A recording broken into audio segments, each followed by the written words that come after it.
పవన్ కళ్యాణ్ పట్టుబట్టి మరీ ఏపీలో బీజేపీతో ఎందుకు పొత్తు పెట్టుకున్నారో, చంద్రబాబు అంతలా మోదీకి వంగి సలాం ఎందుకు చేశారన్నది ఆధారాలతో సహా బయటపడింది.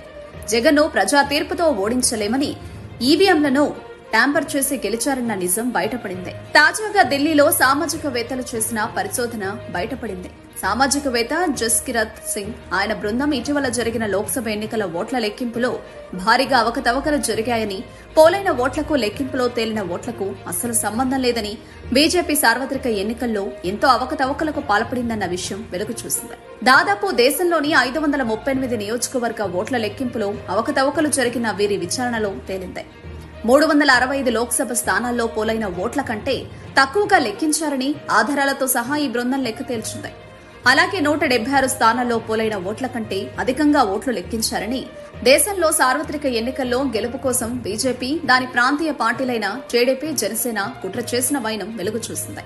జగన్ను ఏపీలో ఓడించడం సాధ్యం కాకపోవడంతో ఈ కుట్రకు తెరతీసినట్టుగా ఇన్నాళ్లు అనుమానించారు. ఇప్పుడు ఇదే నిజమైంది.